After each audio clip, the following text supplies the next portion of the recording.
जय माता दी। मित्रों, कल हमने कार्तिक महात्म्य के 9वें अध्याय का श्रवण किया था। आइए आज हम 10वें अध्याय का श्रवण करते हैं।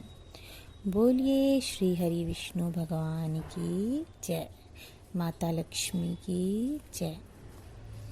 मायापति नारायण के चरणों में शीश नवाए, 10वां अध्याय कार्तिक, लिखूं नारायण राय।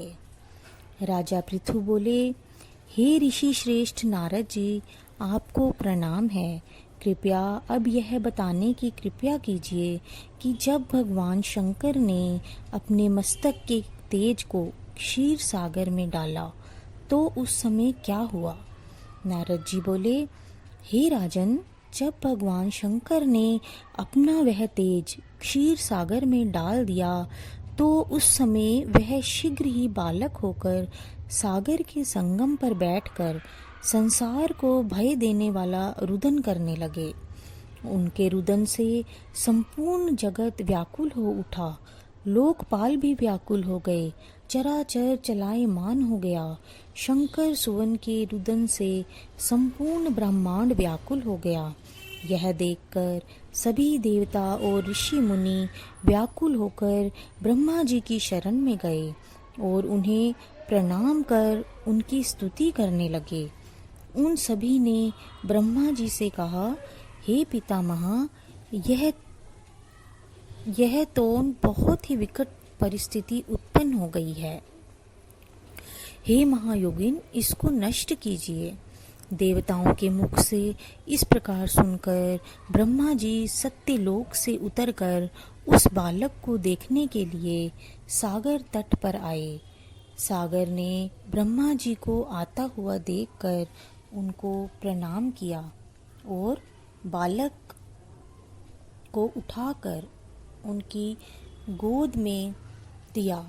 आश्चर्यचकित होते हुए ब्रह्मा जी ने पूछा, हे सागर, यह बालक किसका है? शीघ्रता पूर्वक कहो। सागर विनम्रता पूर्वक बोला, प्रभो, यह तो मुझे ज्ञात नहीं, परंतु मैं इतना अवश्य जानता हूँ कि यह गंगा सागर के संगम पर प्रकट हुआ है। इसीलिए हे जगत गुरु, आप इस बालक का जात कर्म आदि संस्कार करके इसका जातक फल बताइए। नारद जी राजा पृथु से बोले, सागर ब्रह्मा जी के गले में हाथ डालकर बार बार उनका आकर्षण कर रहा था। फिर तो उसने ब्रह्मा जी का गला इतनी जोर से पकड़ा कि उससे पीड़ित होकर ब्रह्मा जी की आंखों से अश्रु टपकने लगे। ब्रह्मा जी ने अपने दोनों हाथों का जोर लगाकर किसी प्रकार सागर से अपना गला छुड़वाया और सागर से कहा, हे सागर, सुनो, मैं तुम्हारे इस पुत्र का जातक फल कहता हूँ। मेरे नेत्रों से जो यह जल निकला है, इस कारण इसका नाम जलंधर होगा। उत्पन्न होते ही यह तरुण अवस्था को प्राप्त हो गया है, इसीलिए यह सब शास्त्रों का पारगामी, महापराक्रमी, महावीर, बलशाली, महायोद्धा और रण में विजय प्राप्त करने वाला होगा। यह बालक सभी दैत्यों का अधिपति होगा। यह किसी से भी पराजित न होने वाला तथा भगवान विष्णु को भी जीतने वाला होगा। भगवान शंकर को छोड़कर यह सबसे अवध्य होगा। जहाँ से इसकी उत्पत्ति हुई है, यह वहीं जाएगा। इसकी पत्नी बड़ी पतिव्रता, सौभाग्यशालिनी, सर्वांग सुंदरी, परम मनोहर, मधुर वाणी बोलने वाली तथा शीलवान होगी।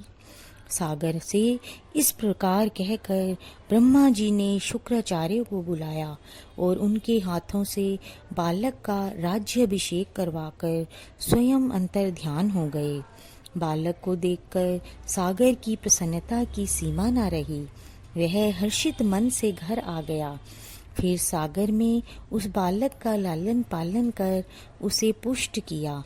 फिर कालनेमी नामक असुर को बुलाकर वृंदा नामक कन्या से विधि पूर्वक उसका विवाह कर दिया। उस विवाह में बहुत बड़ा उत्सव हुआ।